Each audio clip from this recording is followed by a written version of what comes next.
What's up, everybody? Welcome to another episode of the Two Worlds podcast. I'm Jake, and with me, as always, is the Will Smith's hand to my Chris Rock's face. It's Casey. What's up, buddy? Not much, man. I like that you went, topical with it this time. Well, I figured, in 1,000 years, when people are still listening to the old episodes, this will be a timestamp. Yeah. Are you team Chris or team Will on this?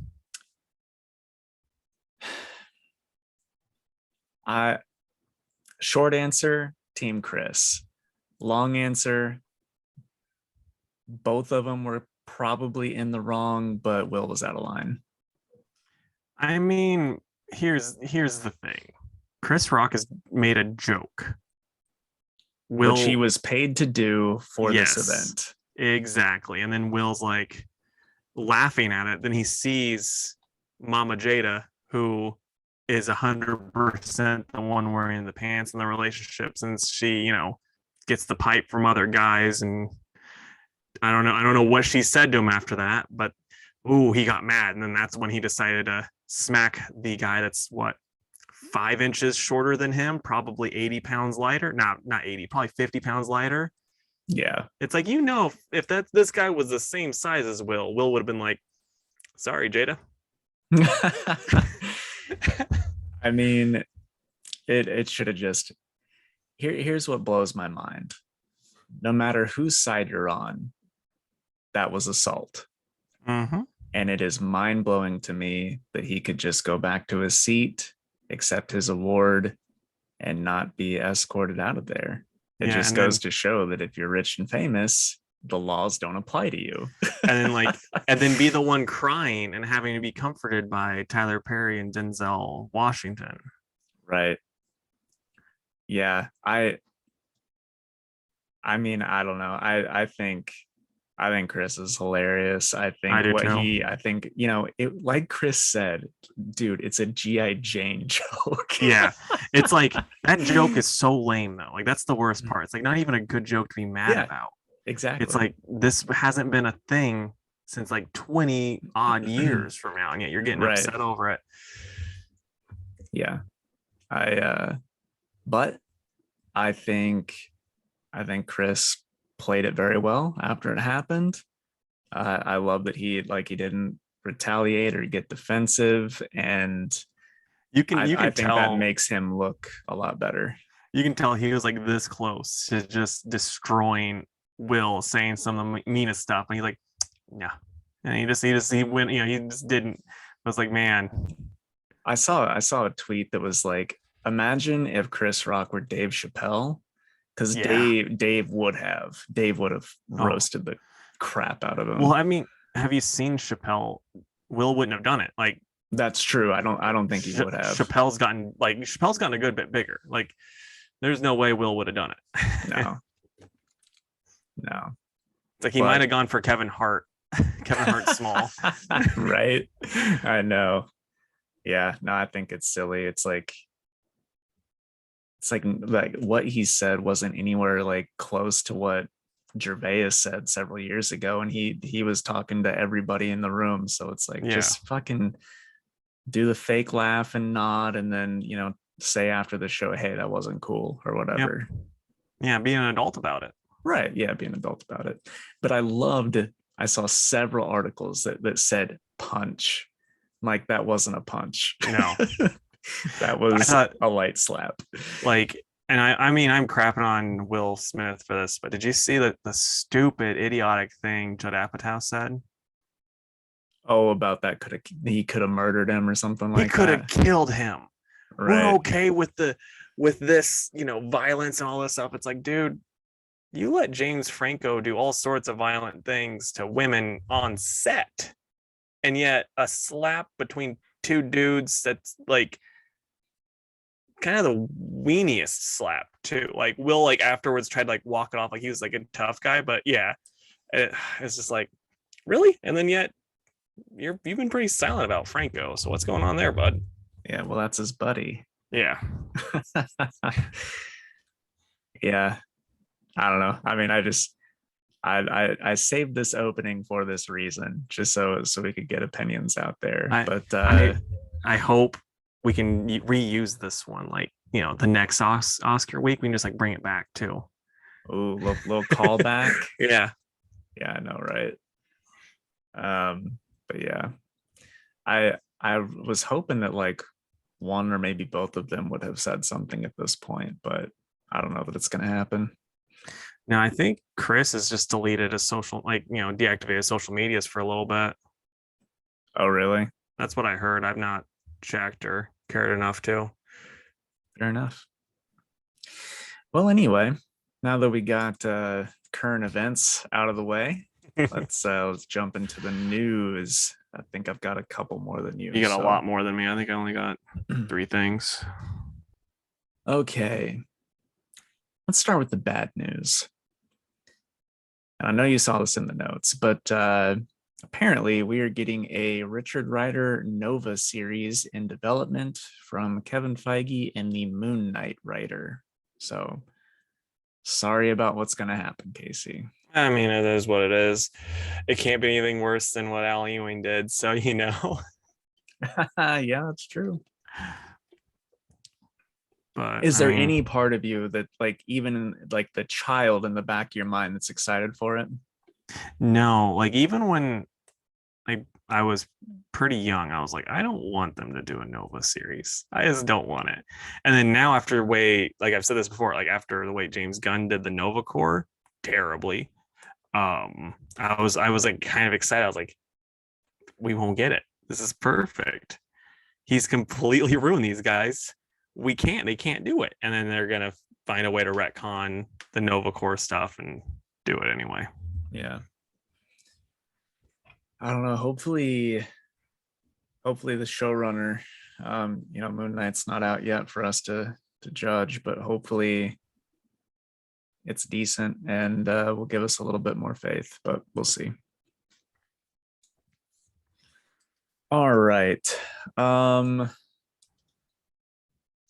So the Gotham Knights pilot has casted Misha Collins as Harvey Dent / Two-Face. So kind of exciting that we get to have another version of Two-Face. I always like Two-Face, and that show is the right place for that character, I think. So we'll see how it goes. Now, what is that show again? Because I don't recall. I think that's the Gotham PD show. Oh, okay. And then who's Misha Collins? Gosh, I don't remember what all he's done. I remember whenever I wrote this and looking it up, but while I look that up, he was in Charmed. Yeah. Oh, Supernatural. He was a pretty big character in Supernatural too. Yeah. Brie really loved Charmed. I never watched it, but I remember it being a big thing. Was that late 90s, early 2000s? Yeah. And I watched some with her, and it's very much like the same type of, like, if you like Buffy, you'll probably like Charmed, because like we're trying to appeal to that audience type of thing. Right. But yeah, nothing I've seen him in except for probably Charmed, but I wouldn't remember it. Oh, he was Eric Bragg in one episode of Charm. Yeah, yeah, you definitely don't know.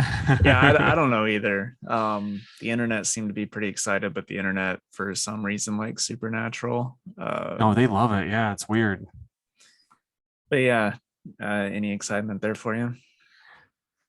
I mean, it might be like the last time I got excited about Two-Face, though.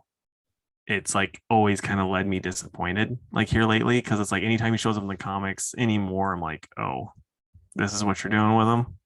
And I think he was in Gotham, and when I found out he was going to be in Gotham, and I was still watching Gotham, I'm like, oh, this is exciting. And then he shows up, and it's like not good. So like I have a feeling this is going to be better than those, but still, it's like, I don't know. Hope it's gonna be good. Maybe you'll like it as much as Aaron Eckhart. I mean, I doubt it. All right, you want to do one, man? Yeah, I was just going to say that's like the most underappreciated part of the Dark Knight. Like everyone talks about Heath Ledger's Joker being amazing, which he's good, but give me Aaron Eckhart's Two-Face any day of the week. I agree. I loved him in that. I remember you were on quite the Aaron Eckhart hype train around that time. Yeah, well, because he did Thank You for Smoking, which is like one of my favorite movies. It's fantastic. Yeah. But so reportedly, Tom Cruise is joining the MCU for new projects. No clues as to who he is, but there had been rumors that he's going to be in Multiverse of Madness as Superior Iron Man. And that's like kind of the only rumor going around on who he could be. Do you have any like, oh, I want him to be this guy? Or do you really care because it's Tom Cruise? No, I don't really care. I mean, when I was a kid, I liked Mission Impossible and Maverick, but it's like he's just kind of insane now. So like I don't really care. I don't care. And I don't really care about Iron Man either. So if he's Iron Man, it's like, okay, that's strike two. Like I will say for those listening, and I mean you won't because you have like your stack. This is an ever growing stack. So even if it gets put on there, you won't be able to read it.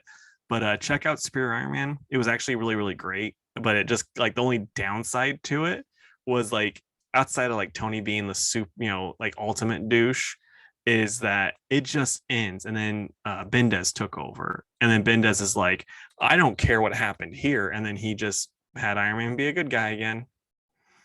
But was that Gillen's run? Yeah. Superior? No, it wasn't, because Gillen's run I think was before that. So I'll Google who did it, but the art in it was really cool. He had this like really awesome like symbiote based suit. Like he made it his own thing, Right. But it was a really good time, and they didn't, and Bendis did it afterwards because he's like, I don't need to friggin' look at any of this stuff that's going on in continuity. Who needs that?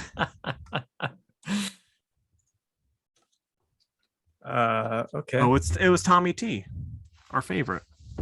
Was it really? Yeah. Okay. Well, what a genuine surprise. Yeah, he like I said, it was surprisingly how good it was. I mean, and maybe if I go back like after having these like really high hopes for it, because I didn't have high hopes when I started it. So maybe if I go back to it, I'll be like, oh, this isn't near as good as I remember. Because now I have higher expectations for it. But at the time, I still think it's pretty great, and I would recommend it to anyone. Okay. All right, moving along. Okay. Here's the one I'm not excited for myself. Just when I thought, Casey, that maybe there was just a chance that I was done with Fortnite comic books, Marvel announced a crossover with Fortnite coming in June. It's going to be 5 issues written by Christos Gage and Donald Mustard with art by Sergio Devia. I realize that a Marvel Fortnite crossover comic is probably going to make my shop some money. I don't know if it's worth the hassle. I still Batman think one sold so well, but oh gosh. You need to have like the Fortnite dance, you get, 5% off your whole order.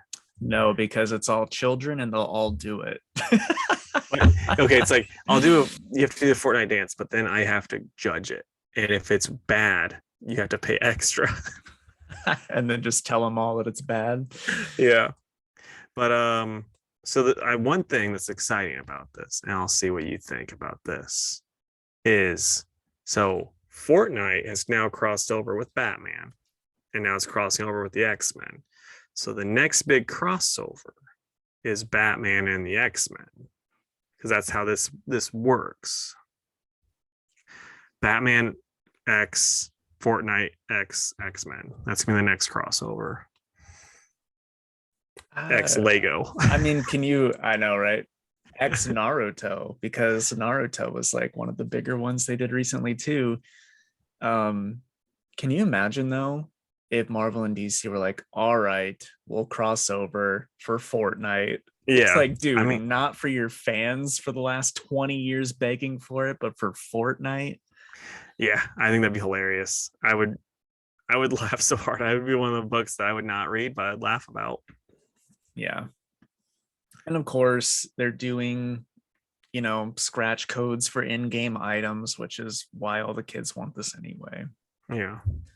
I'm curious though, because like sure, everybody loves Batman, but you know that all the kids that are playing Fortnite are like MCU diehards. So like, is this gonna be even bigger? Who I knows? mean, but it's X-Men. X-Men's not shown up in the MCU yet. So Is it just X-Men? I mean, I'm just going by the title and it said X. I don't know. I don't know. I thought it was just a general Marvel Oh, crossover. okay. Well then, never mind. Yeah, I don't know. I'll be sure to keep everyone in the loop whenever that comes in June. Yeah, I'm just gonna. I want to cause chaos. I'll just go there and I'll buy them all up before any of the kids get to go there. Just and then I'll sit there and watch them cry. I mean, I won't let you do that. You'd be making money no matter. That's not how I roll, dude. You know this. Like, sorry, this 30-year-old bought all of them. I'm just sitting there like, I'm not even reading them. I don't even know what Fortnite really is. Like it's like that game and like 3 other first-person shooters. I think they're all the same. I don't know. Well, it's not a first-person shooter. It's a third-person shooter. See? Yep. You're just blabbing over there. I know. Because it's like I had somebody try to buy up all my copies of the Batman one. And this yeah. was a dude at least in his 40s. So it's like, sir, you have no business wanting 10 copies of this. And then he starts flossing, and you're like, okay, you're clearly a fan. Here you go.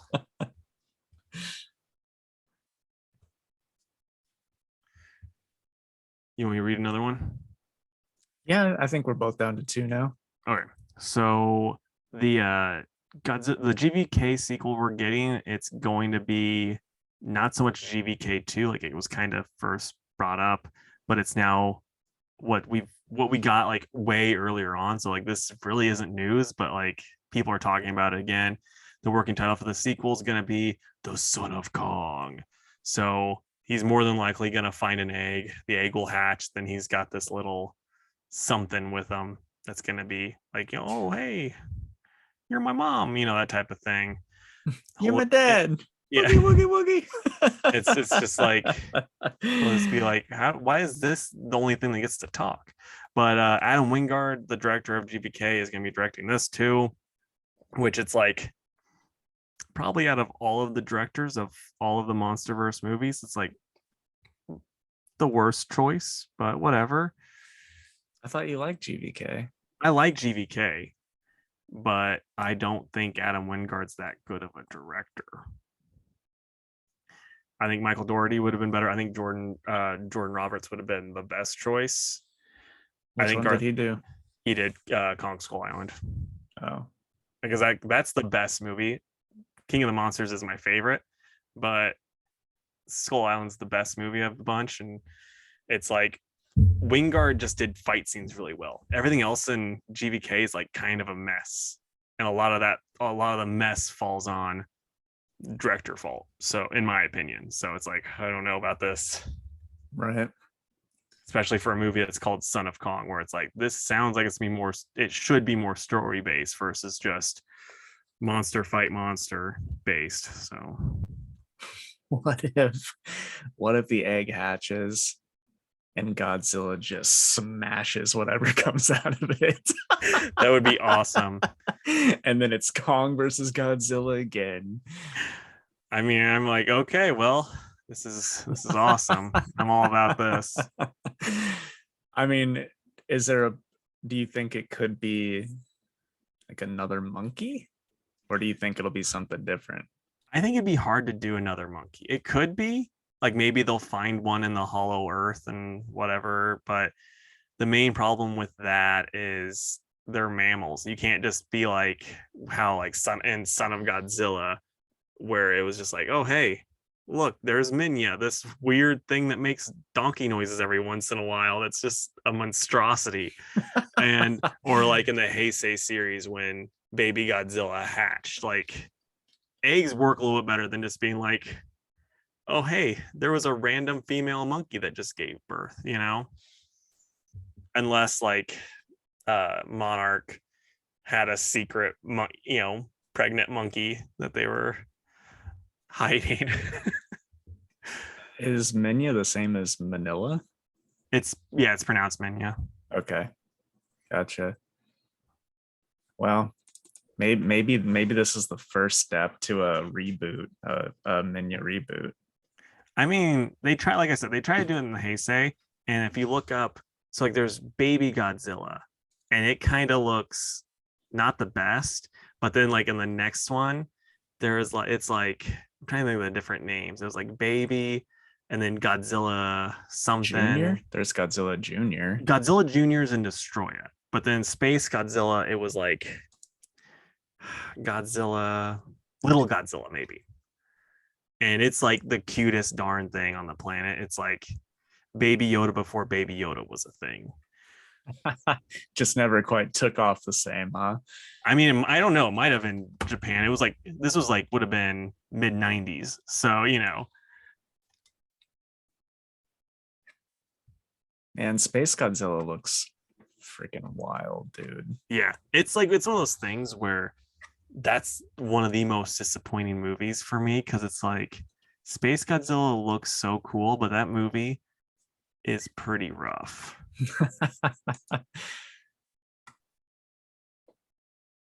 Because like the Heisei era movies, they were like after every one, they would look at what's popular in America and they would try to like copy that in different ways. So like King Ghidorah, Back to the Future was popular, so they're like, oh, we need to add time travel to this. And then like Mothra, they're like, oh, Indiana Jones, let's add some Indiana Jones elements to this, and like like each time. So it's just like so I like Google Images is confusing both of them, Little Godzilla and Godzilla Junior. But the one is very adorable, the other one still pretty cool. The Godzilla Jr. just looks like Godzilla, basically. He's just like a little bit sleeker. Yeah. And then Little Godzilla or whatever is the adorable one. It'd be funny if like Godzilla Jr. was like just like he was like the size of Godzilla, but he just had the huge eyes and looked adorable the whole time. It's like, oh, he's fighting Destroya. I also saw a GIF of Godzilla Jr. trying to do atomic breath, and that was the little bubbles. Yeah. Anyway, this is not the Godzilla podcast, so we will continue on. It might be the Minya podcast, though. we might do a Minya Monday podcast. Minya Mondays. That's funny. That's a thing that like this different kaiju artists will then post like different pictures of Minya for Minya Monday. Nice. Okay. We are getting a couple of spin-offs out of Dark Crisis, which surprises nobody. But one is called Multiversity Teen Justice, and that is going to be a 6-issue mini by Ivan Cohen, Danny Lore, and Marco Fila on art. That is an Earth 11 team consisting of Robin, Supergirl, Aquagirl, Clarion the Witch Girl, Kid Quick, and Troy. So Earth 11 seems to be gender swap Earth, because and then Kid Quick is the non-binary one. Correct. That showed up in Justice League. Okay. Yeah, so that's the only one that we know, I think. I think we might have seen some of them because I think they popped up in that other Josh Williamson book that, because like we saw that team's Justice League for sure. Right. So we might have seen them in that. Yeah. And then Troy is just a dude, which I think is hilarious. Yeah. It's just Troy. Yeah. But anyway, that's one of those like, and you talk about this a lot. It's like, do I care about these characters? Jake does not. So I don't know that I will pick it up. The only way that we might is if like something really cool happens in Dark Crisis. Yeah, if we read Dark Crisis and these characters are in it and they're awesome, then sure. I mean, like you have like a 50-50 shot already since there is a Robin in this team. You might be like, oh, wow, I like this one. Yeah, I mean, look at Stephanie Brown, right? Yeah, it's like, because I mean, for the most part, you read all the Robin, you at least try all the books with a Robin in it. So at least like 70% of them. When I was a kid, Robin was just my absolute favorite. Yeah. So and then I'll read the other one since this is basically the same thing, but there is a Dark Crisis Young Justice six issue mini coming too. And that one is written by Megan Fitzmartin with Laura Braga on art. I don't know what the team is on that. They just announced that. So I hope that's like, they just do kind of like a continuation of Bendez's run stuff then, because it's like it seems like that one just kind of ended, and I have a feeling that probably really sucks for the fans of that book. Right, and the thing is like that team was cool. I just wasn't gonna read it because Bendis sucks. Yeah, but we'll see. All right, and then lastly, like this probably what was Tuesday or Wednesday, WB released the deleted scene from the Batman. It's got the Joker in it. What were your thoughts? Because we texted about it a little bit, but I'll let you. Yeah, I mean,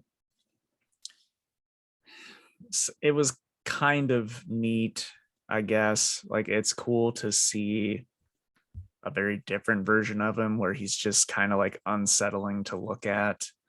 But it all comes down to what we said when talking about the Batman movie, where it's like, we don't need Joker again.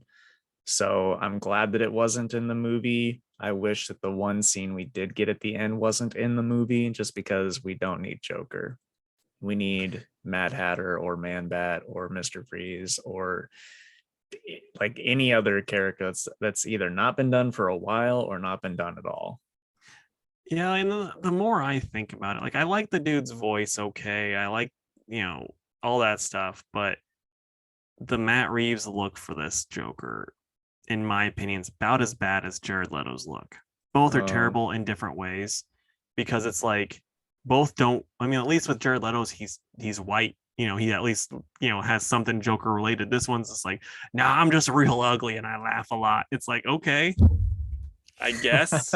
Like, yeah, your face makes it look like you're smiling all the time and all that type of stuff, and you went crazy. But it just I disagree. I don't think it was worse. It's just I'm saying on par bad.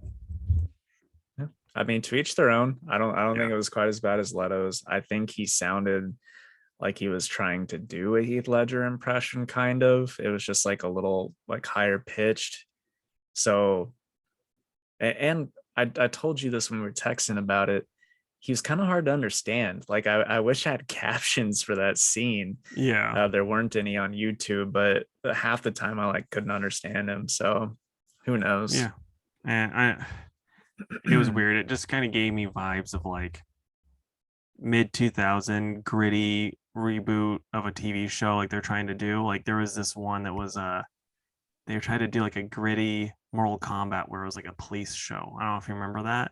But they had no, not really. They had the trailer and it's like really cool, but it gave me the same vibes as that. It didn't give me like, I don't know, it felt out of place for the whole the Batman movie as a whole. Like I actually liked the Joker laugh at the end and stuff, because then that kind of like builds up to maybe a Joker thing. And I do like the fact that he's like the Joker in this universe is kind of like the Batman's Hannibal Lecter. Like he's going there to talk to him about stuff.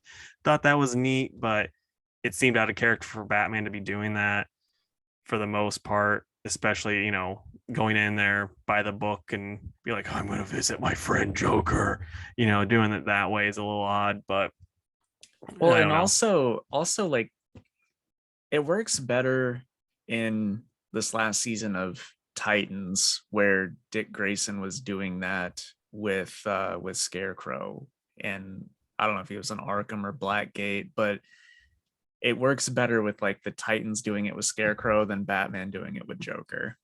Yeah, and if Batman's gonna do it, I don't think having the glass between them works as well. Like it works better in the setting like where they're in the room together, that type of stuff. But yeah, I don't know. It's just it did not, like, the more I thought about it and I watched it, tried to watch it one more time, and I was just like, yeah, I'm glad this wasn't a thing. And it seems partially like Matt Reeves didn't put the full effort into it, just hearing him talk about it too, because it's like he's like, I would rather, have Mr. Freeze or whoever and have them, just have ice punts for a whole hour. So, that type of stuff. And who's to say WB wasn't like, you've got to put a Joker thing in this or something? Yeah. You know what I mean? So who knows? But either way, glad that it didn't make the cut. Same. Okay. Well, that's the end of the news. So we'll take our ad break and then we'll come back and talk some comics. So we'll be right back. All right. So I have like a little bit of a funny story from work this week, unless you had like something to talk about. No. Okay. I'll give you something to talk about. So I went in on Tuesday, like I do every week, and John, who was one of my helpers, was like, hey, did you get a complaint about me from Saturday? And by the way, John is a perfect helper. I trust John with my life as well as the shop. He is perfect in every way. So I'm like, why possibly could you have gotten a complaint? And I guess a guy came in and wanted to buy bags and boards, which have been a part of a supply shortage for almost 2 years at this point. And John, was like, I'm sorry, there's a supply shortage. I can't sell them to you. And the guy got really pissy and was huffing and puffing. And he grabbed one of the business cards. He's like, are these the owners? John's like, yeah. He's like, all right, I'm going to send him a message. And John was like, you can, but he's going to tell you the same thing that I just did. And, he was apparently all talk because I never got any sort of message, but it's just like, what would he possibly say? Like, what would be the complaint? And I'm trying, trying to think of stuff, and none of it would make any sense.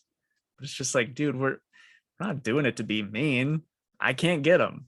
Yeah, it'd be funny though if like he got a hold of Mike, and like the next time Mike and John are working together, like John's just got like black eye. He's like, I need to talk to you in the back. Like John comes back, he's got like a black eye. Like, what happened? Like, I fell. Yeah, I guess the guy was like, well, you can buy them online. And so what's the first thought that comes to mind? Well, then go buy them online. Yeah. If it's that easy, don't come in here and harass my children. Yeah. I was hoping I'll Will Smith your ass. keep their names out of your mouth. That's right. But I was just thinking how funny it would have been if like John's like, well, you know how I like pro wrestling. A kid came in here with the 24/7 title, and I thought he was the champ. So I'm curb stomping this kid. The cops get called on me, and Mike had to bail me out. So I didn't know if you heard any of this or what. What's the I know nothing about wrestling. Yeah. What's the Money in the Bank thing? Can he just like cash in the Money in the Bank and fight a child? Is that how that works? I mean, if the child's the world champion, that's the only way it works. Oh man. One time, this is like a real thing that happened, because like Vince McMahon doesn't give a shit about the tag titles. And so like at WrestleMania one year, he had Braun Strowman versus the tag champions. And Braun's like, if you look up Braun, he's probably like 6'7", 300 some pounds. He's a ex strongman, big old boy. And so he's like, I'm gonna get someone from the audience to be my partner. So he picks this kid from the audience, and then he beats up these two guys and wins the championship with this kid. That's honestly amazing. Yeah, and then probably made that kid's life. Probably, but then it's like, since the kid is a minor, they're like, well, we have to vacate the title because he can't defend it. It's like, gosh, Vince, what are you thinking, man? That's so funny. Yeah, I man, if we had like infinite money and production resources, I could make a TV show about working at the shop, and that would be an episode where a child is the world champion and John has the money in the bank or whatever. Well, I mean, you could even cut out that part, just make it so that the kid's got the 24/7 title. That's the new title that basically whoever has it has to defend it at all times. Gotcha. Like, it was kind of fun. It was kind of funny because Kane, he's a mayor of, I think, Knoxville, Tennessee, and he goes by Glenn Jacobs because that's his real name. I don't think they'd vote for Kane, and he then got the title, and then R-Truth tricked him and pinned him, really quick, and he was like about to go Kane mode again, and he's like, no, because R-Truth is really silly, so he's like, no, Mr. President, no, Mr. President, just think about your time in office. You can't do this. And he's like, you're right. That's funny. I'll have to try to remember to tell John this whole scenario and get his thoughts on it. He'll think it's hilarious. All right, folks, welcome back. Thanks for listening to the ad. If you'd like to hear one of my world famous me complaining about a customer story, then head on over to the YouTube channel. That's just Two Worlds Podcast on YouTube, where I tell that story and then we incorporate wrestling into it. So, but anyway, Casey, what comics did you read this week? Okay, so I read Maestro #2, Hotel 4 or 5, Wolverine Patch #1, Teen Titans Academy 13, Shang-Chi #10, Task Force Z 6, Deathstroke Inc. 7, Robin 12, Rogues Book 1, Godzilla vs. Mighty Morphin Power Rangers #1, Saga 57, and Action Comics 1041. What about you? I read Saga 57, Task Force Z #6, Demon Days Blood Feud, Godzilla vs. Power Rangers, Robin #12, Action Comics 1041, Trial of the Amazons Wonder Girl, Icon and Rocket #6, Deathstroke Inc. #7, Avengers Forever #4, and Rogues Book 1. I think you got a little bit more than me. Okay. Then I will start. We've got Avengers Forever #3. It's written by Jason Aaron with art by Jim Tao and Guru EFX. I picked this up because Thor's granddaughters are on the cover and I liked them in his Thor run, but this book honestly sucked. They were in it for a little bit, but they were mostly just dragged into whatever is going on in Avengers Forever, which makes sense. It's just not a good jumping on point. So I didn't know what was happening. And by the end of it, I was just like, wow, I don't give a shit about any of this. So I don't know. I'm going to give it like probably a good 3 out of 10.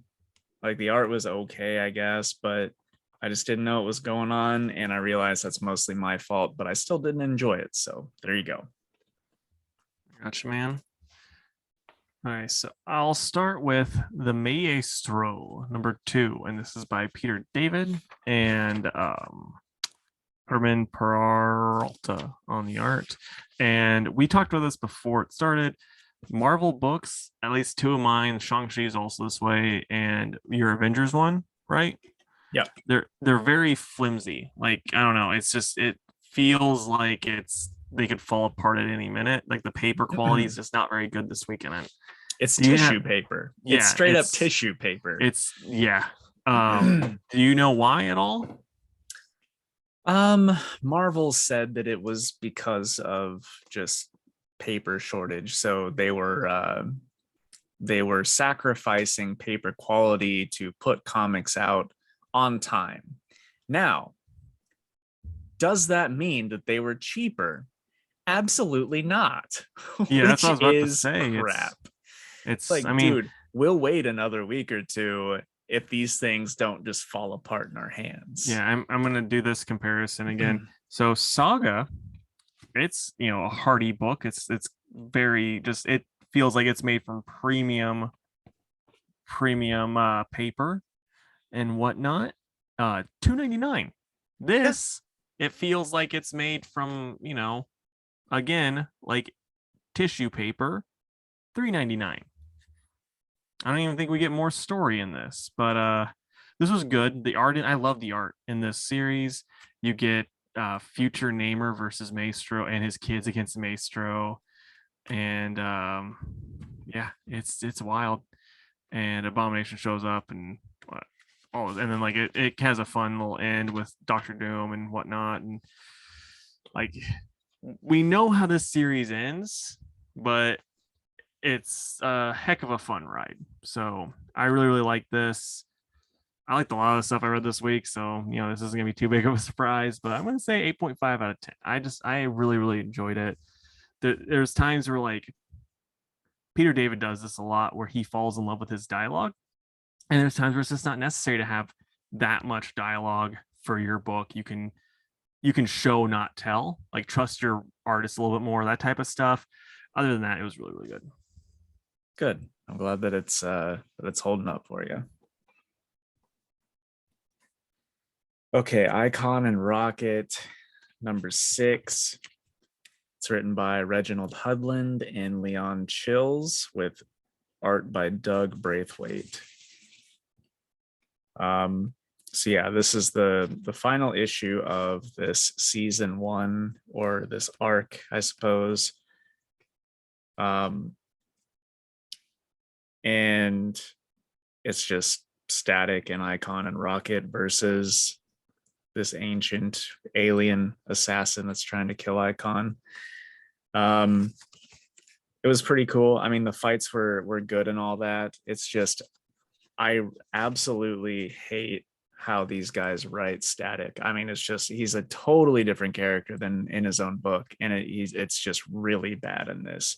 He just comes off as an absolute creep to Rocket, and I don't know if they're just trying to make him like a funny teen, but it's just not good writing at all. So yeah, those parts I really didn't care for, but the art's good.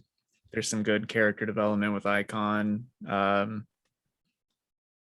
yeah, this could have been fleshed out for like another couple issues just to make everything work. So a bit of a letdown compared to some of the other issues, but hopefully they get a season 2 and can keep it going. So I'm going to give it a 6 out of 10. Right on. All right, so next up will be Hotel 405 by John Lees and Dalibor Talahik or Jik or whatever. But I really like this issue. So you have this dude who shows up at the hotel. He's got this old sick dog and everything, and like the dog just, it's on its last legs, but he's trying everything in his power to keep this thing alive. And he's at the hotel, and the dog kind of runs off and starts digging the walls, and he can hear it, but he can't, couldn't get to it. So then he finally takes this one person that's at the hotel also is like, there's a good chance the dog's getting away from you to let itself die, so you don't have to be around it when it does. And he's not having that, and he finally gets a weapon and breaks in, helps dig himself through the hole in the wall and gets to his dog. And like, since this is this place, the dog becomes this giant monster dog, and he's like, I can't leave you in pain down here, alone. And then he old yellers it and hits it, and lets it slowly die in his arms and stuff. And it's just like, as someone who recently lost an old family dog because it was in too much pain, fuck you, John Lees. But it was actually a really good story. Like, it's one of those ones where it makes you feel something, which is what you have to do to write a good story, and it was very good. It's a 10 out of 10. Outside of the fact that just, kind of ruined me for the whole day, it was really good. Dude, you started explaining that and I was just like, oh no.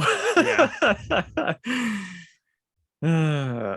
But I'm glad that old John Lees was able to still give you a good story.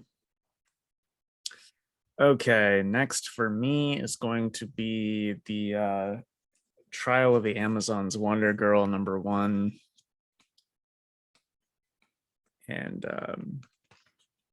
yeah, really should have had the credits pulled up like always. It is by Joelle Jones, and the art is by Joelle Jones, and colors by Jordi Belair. So yeah, as you can imagine, the art is absolutely stellar because we get a full issue of Joelle Jones art.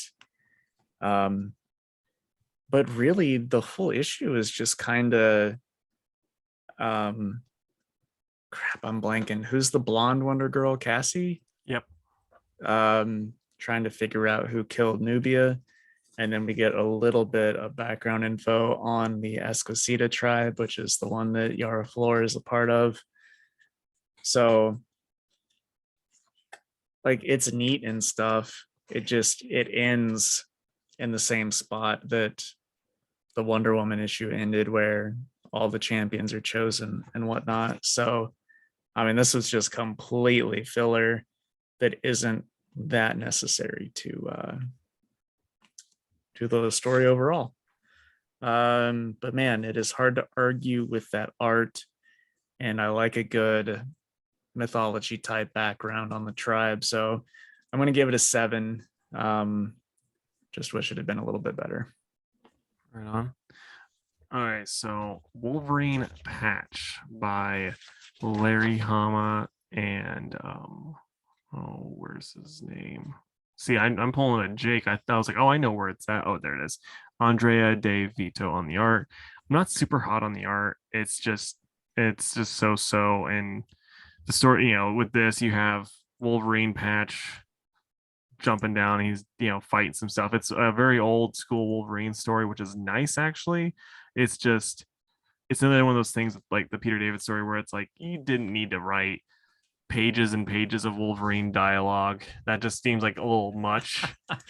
But I do like that Wolverine in this, he's not like the world breaker Wolverine that can just beat up anybody because they just kept amping his powers. Like, this is a Wolverine that gets his butt kicked. When he falls out of an airplane, he has to like pop his joints back in place because even though they're adamantium, they still can pop out of place, that type of thing. And he even complains about getting, feeling pain. Like, he's like, the healing factor is nice, but it'd be nice if, I had some way of not feeling pain while this was going on and stuff. Like, it's cool that way. Larry Hama does a good job. It's just, again, you don't need to, you can show and not just tell us everything.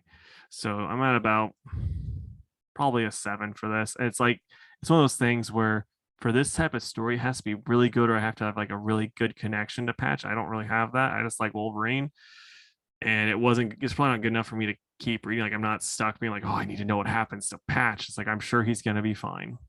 So I probably won't check out the next issue. That's funny. Okay. Next for me is Demon Days Blood Feud. And this was written and drawn and colored by Peach Momoko.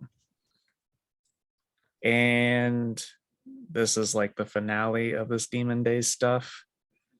So lots of action, which looks really good. I mean, Peach Momoko, she can do like beautiful landscape backgrounds, or she can do action, and it's always going to have just this incredible look to it. I love her watercolor style, but she kind of wraps things up with her sister, and then kind of makes her change from being a bad guy, I guess. Spoiler alert. But then at the end, we get a the end question mark. And at the very back, it says Peach Momoko's reimagining of the Marvel Universe will be expanding this summer. So sounds like she might get to do like another group, or at least focus on another character from the Marvel Universe in this fun sort of Japanese mythology style. So I'm looking forward to it. Maybe it'll be some cool Asgard stuff, who knows? But overall, I really like this story. I just wish that the 4 issues wouldn't have taken so long to come out, but I get it. Peach was doing literally everything on this book. So I'm going to give it an 8, and overall give the series a 9 because I pretty much liked it all the way through. If you guys need just like an Elseworlds type story, but for Marvel stuff, then I would definitely check out the trade when it comes out. Right on, man. All right, so next up, it's Teen Titans Academy 13 by old Timmy Sheridan and Tom Derenick on the art. So first off, we get a meeting of young, I think they call themselves Young Justice League Dark or whatever, which I'm like, that's pretty cool. I'm trying to find it really quick where they say their names. Oh, it was right on this page. I know it was. But unofficial school club Young Justice Dark. Yeah. So we get that, which is kind of neat. You get some Gorilla Greg, and then there's this character who I've never seen him before in this series, but not the one that's not Greg, that's next to him. Yeah. Who His looks name like is Cyborg. His name is Cybra. Wow. That's so bad. Yeah. But this book was pretty bad all throughout. I'm not gonna lie. Like, people are just seemed really out of character. And then like, so the Suicide Squad shows up led by Rick Flag to, ask them for their help, but they're like, well, let's split up. Wait, like Flag's new team? Sort of, but not, because it's like it's Flag, Boomerang, Mirror Master, a Harley Quinn, and then Bloodshot or whatever. Okay, so it has nothing to do with what was happening in Suicide Squad. Yeah, except for Mirror Master was there. Yeah. But first off, they like the Harley Quinn is, from a different universe, and she's pretty funny, but still not very good. And then like Bloodshot and Mirror Master are like, just go to the armory to get weapons, and Arsenal shows up and he starts fighting both of them. And then Captain Boomerang runs into Dick Grayson and Starfire, and he's holding his own against both of them. And then Rick Flag's like, oh, we just needed your help. It's just like, well, why didn't you just, not have your guys split up and try to pick a fight? Yeah. It made 0 sense. You get Harley Quinn wanting to look at Dick Grayson's cake, though, and that's pretty funny. It's like every episode this week we've been talking about, the that cake big old dumper. So, but yeah, I'm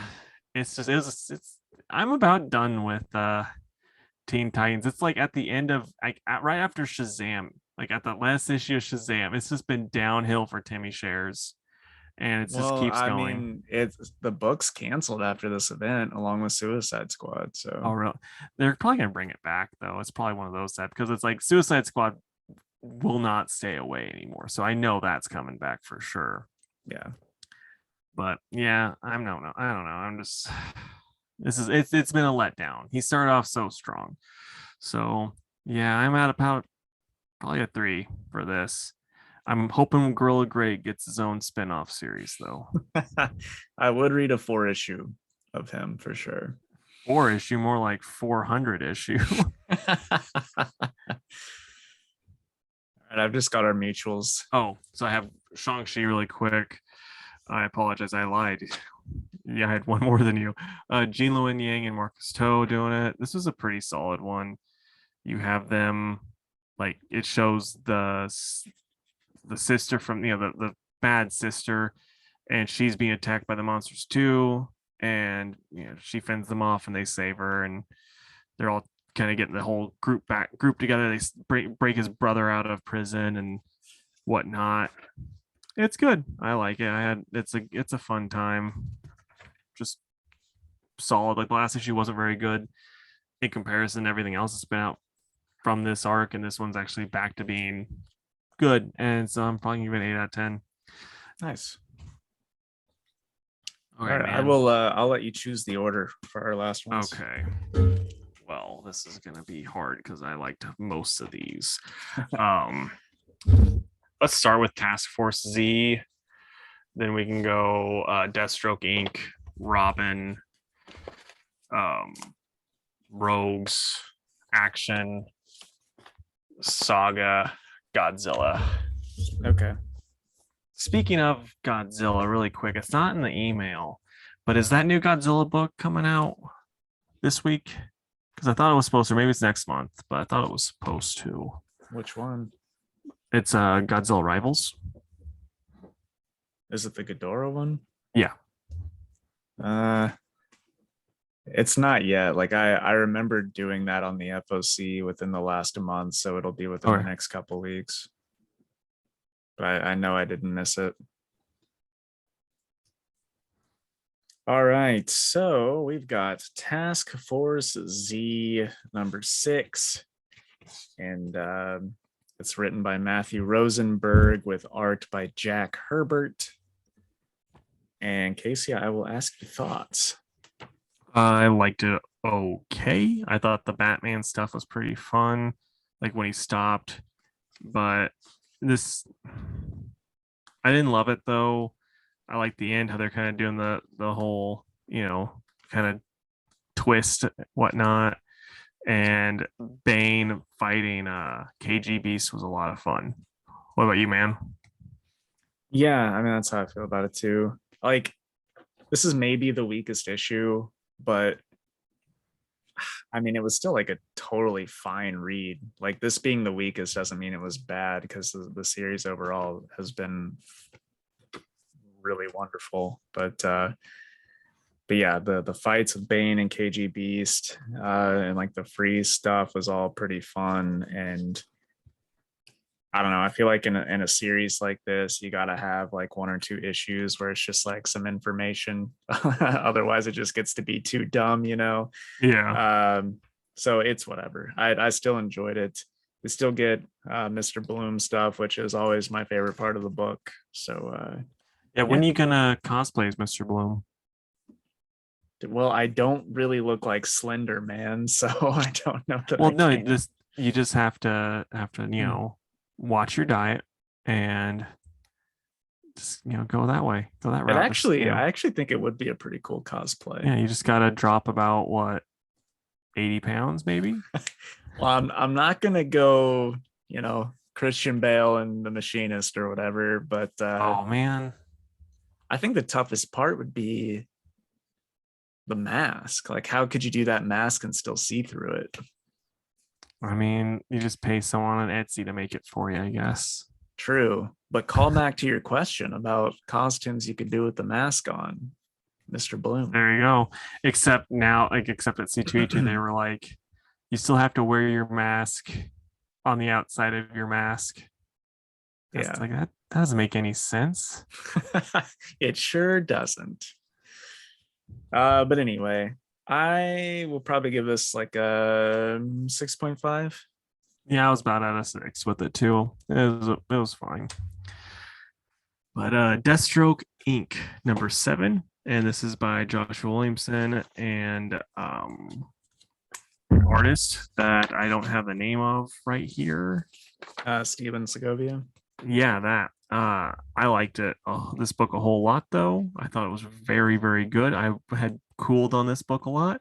And then I'm like, oh, let's check this one out. And I was like, oh crap, this is awesome. What do you think?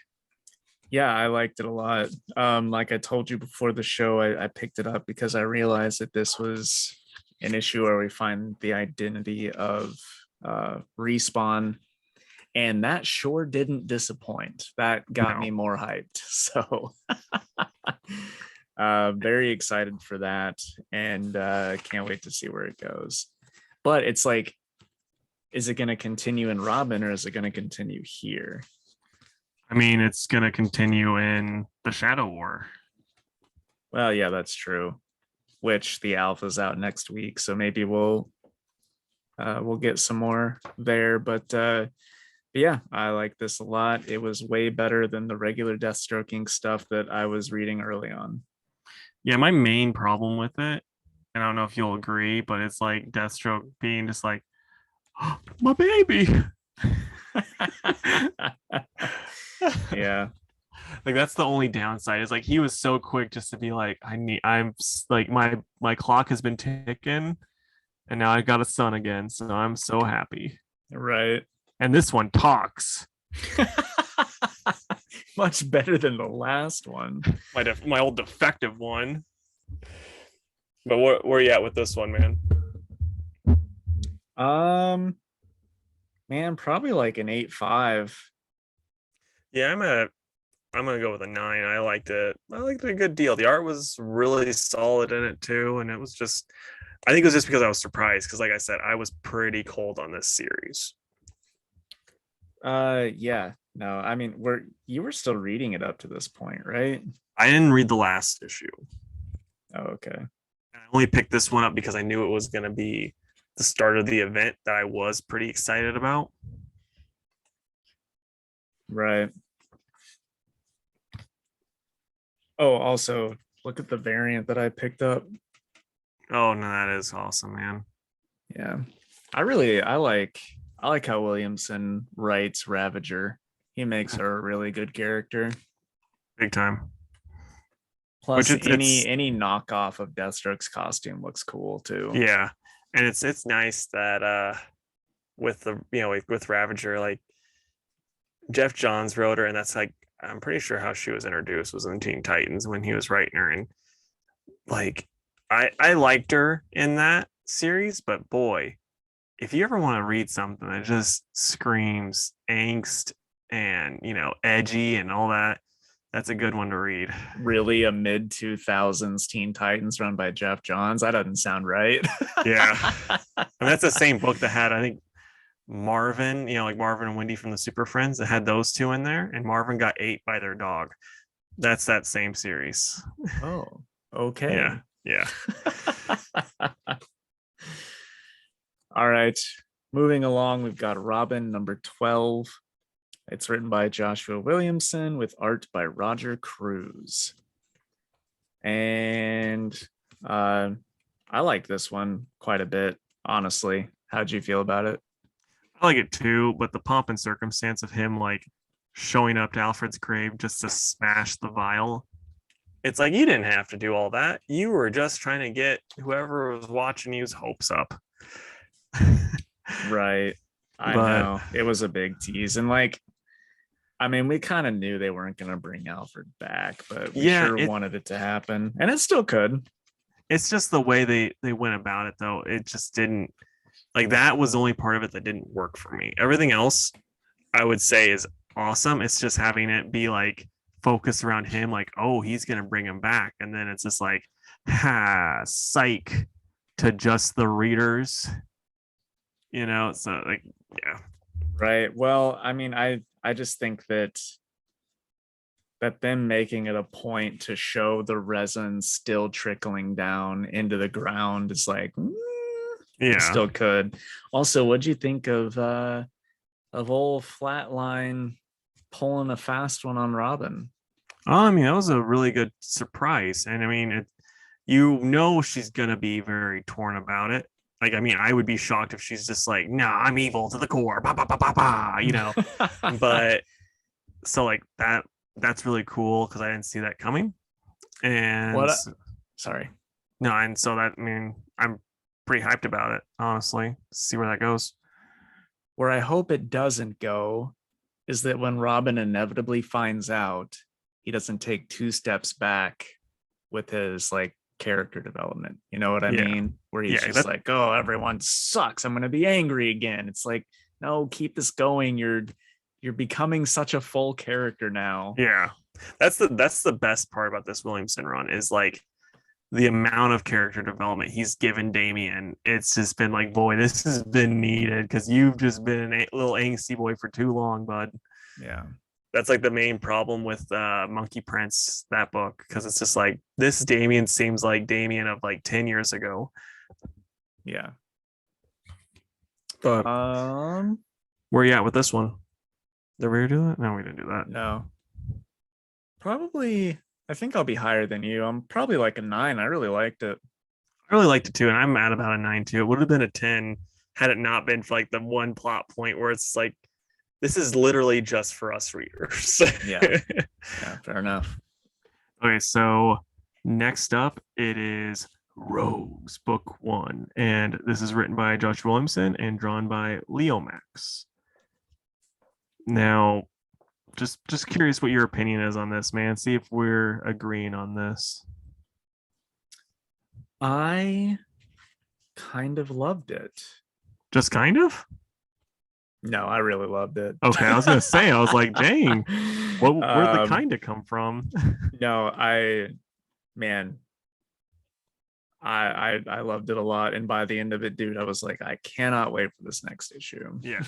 Like this is one of those ones where like, and it's not the only one from this week where I was like really hyped for something, and then it does, the hype lived up, it just lived up to the hype, and it was fantastic. Super cool. I liked how Stark gets the like the thing that pushes him over the edge after really he's being treated like crap is just these people laughing at him, and it's like he's like, okay, that's not a thing that's gonna happen. And he gets his team together, and how he kills those rent-a-cops at the end, which the rent-a-cops are hilarious to me because it's like no rent-a-cop has machine guns. Oh yeah, I know that was so silly. My favorite part though is he walks up to Heatwave, Mick, Yeah, Len, and then he starts to pitch it, and Mick's just like, I'm in. Like he doesn't need any persuasion at all. I thought that was hilarious. Which, like, out of all of them, he's the one doing what he loves still. It's just setting stuff on fire. Yep. I did not expect Bronze Tiger in this. Oh, that was same. That was a surprise. But yeah, no, I thought it was really, really good. And I really hope that this series maintains that momentum. And then I love who they're stealing from and how just stupid of an idea it is. I mean, not like stupid as in like badly written, but stupid as in like they're all their faces when he told them. They're like, this is a terrible idea. Yeah. But like, yes to all that, but also this like makes the most sense within DC continuity. Yeah. No, I mean it's like no one's gonna go to Gorilla City to like help stop this from happening. Yeah. And it's such it's such a good idea from a writer's perspective, but like I said, it's just like, boy, you guys do know Grodd's like a super genius gorilla that will just rip you apart and eat you, right? Like, it's along with all of his subjects. Yeah, it's just like, boy, you might want to call Greg, see if he can help you. Right.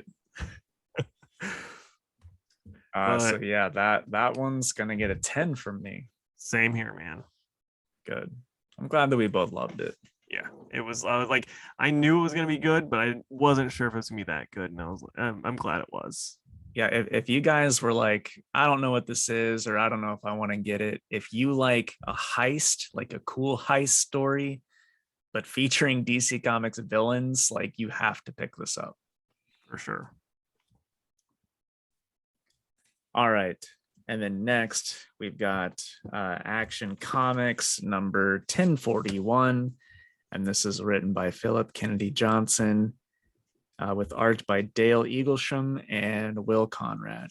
And I just want to say, it's always a wonderful surprise when Dale Eaglesham is drawing a book, because he did a lot of the art on the like Jeff Johns JSA series from the 2000s that I love so much, and so it was just like a nice little bit of nostalgia there. But anyway, what did you think of this one, Casey? I think you probably liked it more than me, but I still really liked it. This is a very heavy Midnighter issue. I'm not the biggest Midnighter fan, but unlike everything else that I've seen of Midnighter so far, Philip Kenny Johnson really kills it with them. Yeah. And so like it's just very, very captivating that way. But I'm still just not a fan of a good guy in a Superman book just killing people. Right. What about you, man? Yeah, I mean, I didn't love it as much as previous issues because this was mostly, like you said, a Midnighter book. But I do like the minor characters, like the people that are there on War World, and you know, telling stories to like the kids and stuff like that. And starting to see some of the other authority members kind of show up is nice. Yeah, and also I like, if Superman knew everything Midnighter was doing, I think that he would handle it appropriately. It's just he doesn't know because he's kind of busy at the moment. But I hope that that there's some sort of confrontation regarding that. You know what I mean? Yeah, I think there will. Like that, Philip Kenny Johnson seems to kind of like, I have a feeling he has like 50 boards just hanging up wherever he writes, and he's like got the pins connecting all of them, and he has everything plotted out pretty well. So I think he gets the benefit of the doubt for all of this for me right now. But I really like this. What do you think of the backup story, the Martian Manhunter one, written by Sean Aldridge and Adriana Mello on the art? Again, man, I think it's a really good Martian Manhunter story. This one was a little more serious and not as goofy, because I mean, you got to have a mixture of that, right? It can't be goofy the whole time. So now we're sort of getting to some of the nitty gritty parts where he has to actually take down this group, and I think it was done well, and I'm looking forward to the final part next issue. The only downside for me, and as a Martian Manhunter fan, I want to get your opinion on this. It's just like Martian Manhunter is so powerful, but then like, so they always have to find like kind of goofy ways to make it so that he's weaker. Like this is like a super powered electrical thing that just zaps him. Yeah, I know, right? Like that was the only thing that really took me out of it. I'm like, it shouldn't be this easy to take down Manhunter, and maybe he's just playing possum, which very well could be. He definitely could be playing possum. But I get it. The thing is like you said, they've got to do something, or there's just nobody that could take him down. I mean, let's be real. He is essentially Superman, but can become intangible and can shapeshift. So it's like, and he's telepathic. So it's tough because he's very, very powerful. But I hope that it is your idea of him playing possum, because that will make the finale of a backup story, more entertaining, where he's just like, psych, what did you think that was going to do? And then he saves the day. You know what I mean? But we'll see. I still really enjoyed it. It's infinitely better than like any of the other backup stories that have been going on, except for Punchline. You know how much we love that. Oh well, yeah, but that goes without saying. All right, so what would you rate it? I'm at probably an 8.5. Yeah, I think that's a fine score for it. And that says something if the worst issue of the bunch so far is an 8.5. And there's a good chance to like coming back to it, because like that's one of the things too we didn't really talk about, is that it ends with Superman showing up, and we can spoil that, it's been a week, whatever, and it's like that can't seem to come out of nowhere, and that's one of those things that I don't really like. But so like maybe next issue that's going to make more sense, which probably will, because it seems Philip Kenny Johnson will have the next story be about this other person of the authority, that type of thing, and just then slowly work up to the Superman store part, right, which I could see being a thing too. So it's not like this thing that kind of annoys me it's just a storytelling annoyance, but I'm still really interested in like I said, maybe collected or maybe like after it's all done, this is gonna be a really awesome story. We'll have to change our view on it, but Yeah, right now I it's agree. 8.5. But next up is Saga by Brian K. Vaughan and Fiona Staples. Boy, this is like the first couple pages. It's got some ultimate cuteness and also some old saggy boobs. What'd you think of this issue though, bud? I liked it. I was very happy to see Goose again. Yep. Love that character. I know, right? But no, it was good. I like the parts on the ship with what's his name? Bombazine or something like that. Yeah. And the kids just kind of like experiencing music for the first time is pretty awesome. And then I mean the Will is just rolling nat 20s on his deception when it comes to the robot kingdom. So yeah, and I also, spoiler alert, it's crazy that Alana had her wings surgically removed. And it's all like I love the part when Alana was talking to the kids and stuff, and she would like say this different stuff in the code, like the codes and stuff. I really like that. And the art in it is also just wonderful. And the Will carrying around Marco's head just boils my blood. I know, right? It's like, and then we need revenge so badly. Yeah. And then the end, it's pretty ominous, and I like that too. So yeah, I want to get your opinion. What do you think that's all about? What do you think's going to happen here? I don't know. It could be a bait and switch, but it also could be that dude could just be a pretty bad guy, and it might come out about it. But I don't think he's gonna end up murdering anybody that's one of them anyway. Right. Okay, well, let's hear your rating. I'm gonna give this a 10 also. It was really good. It's Saga. It's what you want from Saga, Yeah. I can't think of any reason not to give it a 10. So I guess I will also give it a 10. Yeah. All right. And finally, what I'm going to say is probably Casey's most hyped book for this week. This year, man.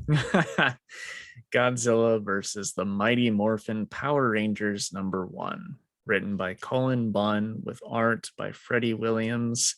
And I'm gonna mention the colors too by Andrew Dahlhaus because the colors were sure nice. But Casey, did it live up to the hype in your head? It did. I mean, honestly, my hype was pretty low for it because I'm not the biggest Cullen Bunn fan.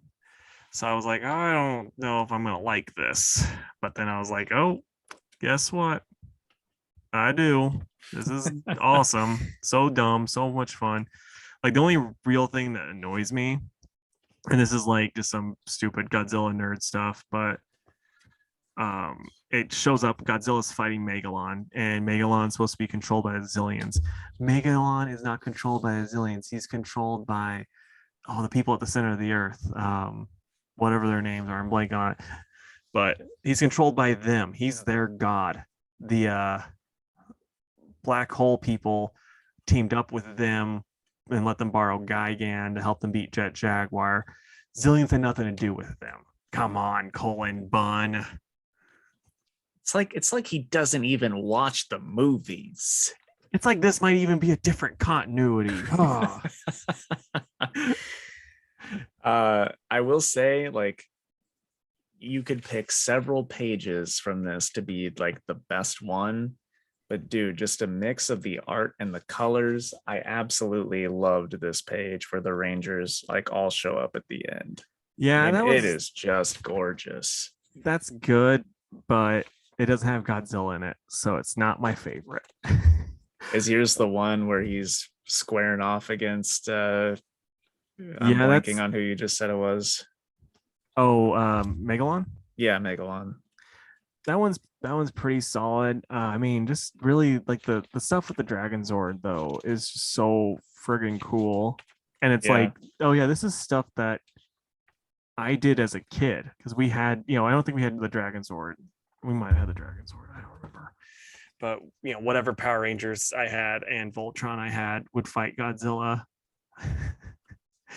Did you always have Godzilla winning? No, because like I had my Godzilla toys for forever. So if I got a new one, like I got the Voltron, Stealth Voltron one, because like that was my new one. So like he's gotta win. Did now I'm not trying to like hype myself up or anything, but I sent you the 2 variants that came with it. I want to know which cover was your favorite. I mean, it's hard to say. I probably like this one the most. Yeah. I think that one's probably the coolest. Like this one, it's 2 Power Rangers heavy, and then this one, it's like this one's pretty cool, but I don't know. This one just like it oozes just like classic like our age Power Rangers stuff. Right. And it's just it was the one I was like, ooh, I love this. Plus the way the Dragon Zord is facing Godzilla on it looks awesome. All righty. Let's hear your rating. I'm giving it a 10. It was just a great time. Cool. I'm at a 9. I don't know why. I just feel weird also giving that a third 10 in a row. So I don't like it that I gave Casey happiness. Give it a 9. Gotta keep you down a little bit. Why do you deserve to be happy? Yeah, because let's be real, Cullen ruined one of my favorite childhood things, which was Voltron. But I'm glad he's not ruining your thing. Yeah. Okay, so what are you excited for this upcoming week? I'm gonna go with Ghost Rider. You need to read Ghost Rider 1, by the way. I did actually. Did you like it? It was all right. Yeah. See, I thought you. I honestly don't know if I liked it enough to keep going with it. See, I really thought you'd really like it since you're horror boy now. But Hulk and Silk. All right, for me, I'm gonna go Iron Fist. Silk's probably also on the list, but I'll go with Shadow War. And then for the final one, maybe DC Vampires. Yeah, I'm skipping that this week. Maybe it'll be like whenever you're like, well, I'm done with this, and then you're like, oh man, that was awesome, and I missed out. Maybe that's what's gonna happen. Now let's make up for that terrible last issue. I mean, the others have been like pretty cool to like fine at best. So one bad one isn't enough to throw me off. Especially on a limited series. Yeah, fair enough, man. So Will Smith got very upset, as we've already talked about, and gave Chris Rock a little slap on the face, or some people would say he just gave him a knuckle sandwich. Just depends on what you describe as a knuckle sandwich, because it was clearly a slap. But give me 4 times a fight ended with 1 punch, or just when someone slaps somebody in comics. I don't care. I just wanted to talk about Chris Rock and Will Smith.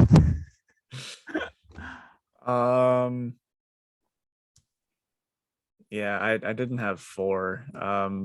But since you mentioned or slapping somebody, we have to go with the classic Batman just smacking Robin across the face, right? I've seen so many of those. Like there was one where it was just Chris Rock over Robin's face and Batman Will Smith.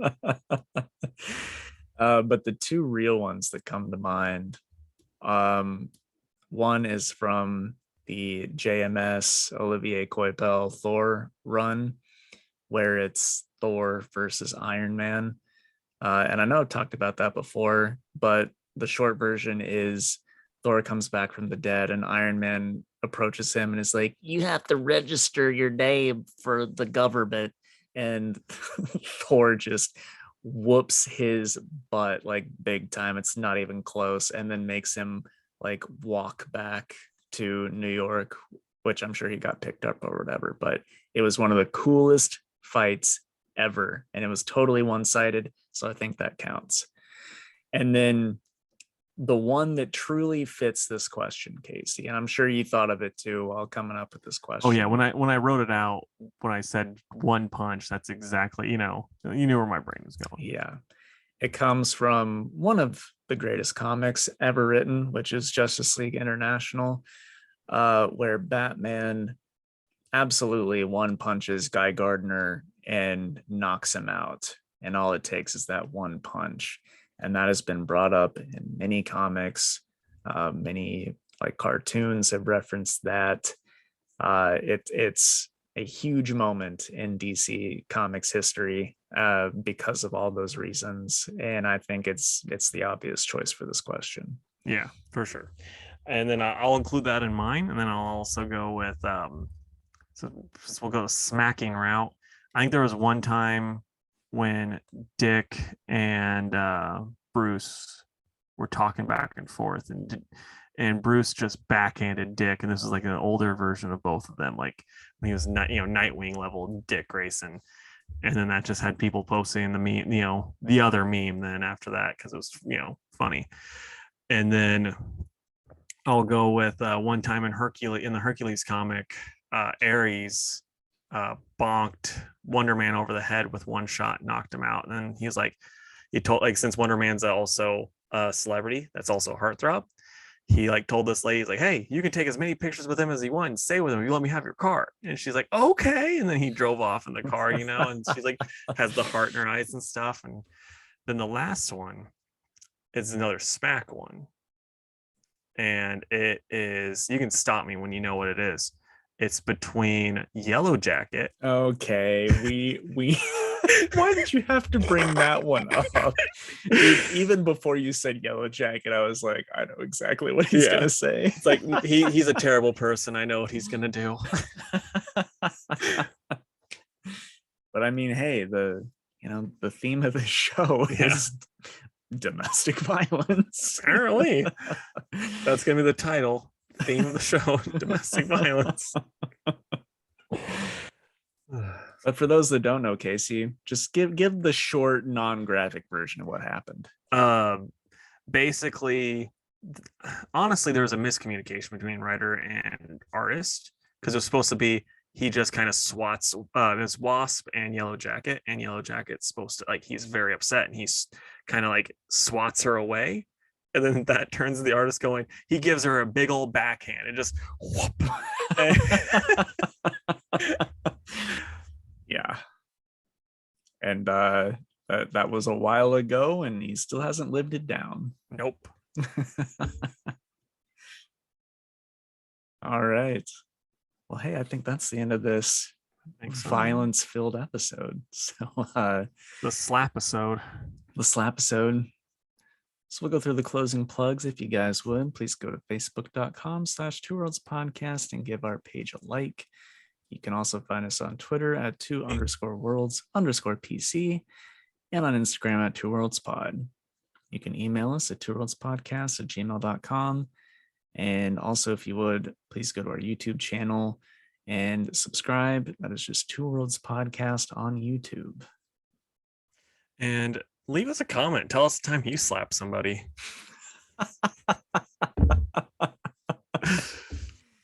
Oh, well, guys, we'd love to stay in chat, but I'll be honest, I don't really know how to end this one. Don't smack people. Yeah. Bye, guys. Bye.